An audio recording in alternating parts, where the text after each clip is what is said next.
If you have a Marantec operator and you've lost, or even worse, had your remote stolen, then stick around and we'll show you how to change the code on the remote so that lost or stolen remote can't be used to get into your garage.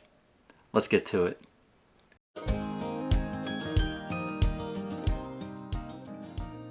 So if your remote has been lost or stolen, then you're going to need three things in order to change the code on the remote and in the operator. You're going to need a working remote, you're going to need a screwdriver, and you need a 3-prong programming connector. So what you're going to want to do is take your working remote and put the 3-prong programming connector into the side of the remote. Then you'll take your screwdriver and you'll put it on 2 of the prongs of the programming connector. While holding the screwdriver against the prongs, you'll press and hold your remote button. Make sure you're holding the screwdriver against 2 of the prongs, not all 3 of them. You see the light flash and then go solid. That means that the code in your remote has been changed to a new code. So what you're going to want to do now is test your remote to make sure that the code has changed. Remote still operates your door up and down, then you'll need to do that again until it no longer will. Now that the code has been changed on the remote, you'll need to program the remote back into the operator. If you don't have instructions on how to do it for your particular operator, then look in the description below for your model. Click on the link for your model of operator and it'll take you to our blog where you'll find instructions on how to program the remote into your operator. Once you do that, any other remotes that you have will need to be programmed using the programming connector, and also any keyless entries that you may have will also need to be reprogrammed. If you could just take a second and hit the like button, we'd really appreciate it, as it helps to get the video out to more people. What if you don't have a 3-prong programming connector?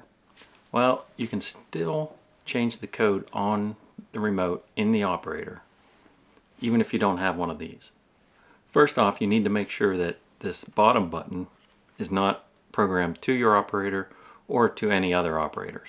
If it isn't, then you'll be able to use this button to change the code in the operator, making the lost or stolen remote no longer functioning. So go ahead and just press this bottom button and see if it works your operator. And if it doesn't, then you'll use the programming instructions to program one remote back into the operator. Again, if you don't have those instructions, look in the description below for your model of opener.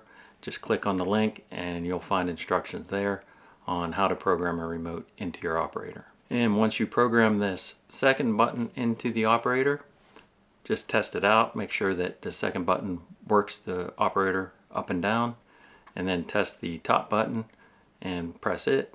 And if it doesn't operate the door, that means the code has been changed in your operator. So what do you do if the only remote that you had was the one that was lost or stolen? So now you have no remotes, but someone may have access to your garage. Well, what you want to do is go over to the wall station that controls up and down on your garage door. And this top button here is called the lockout button or vacation switch. So if you press and hold this button for a few seconds and release it, the LED light behind this button here will slowly blink.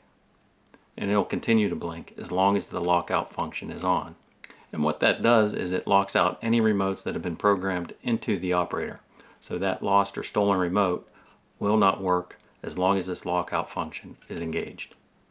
And so now you can order a new remote, and while you're waiting for your new remote to come, you'll know that no one will be able to come in and out of your garage. The up and down button on the wall control station will still work, just the remotes will no longer work. If you need a new 315 megahertz remote, you'll find a link in the description below if you need to purchase one. And then once you get your new remote, you're going to want to program it into the operator using the instructions for your model of operator. Again, in the description, you'll find links to those instructions. But before you program the remote into the operator, you're going to want to turn off the lockout function. So you'll just press and hold this top button again for a few seconds, let it go. This light should now be just glowing solid red, and that indicates that this is no longer functioning in the lockout mode, and you can program your remote into your operator. If If you have any questions, email us at youtube@garagedoorzone.com and visit our store at garagedoorzone.com for all your Marantec opener needs.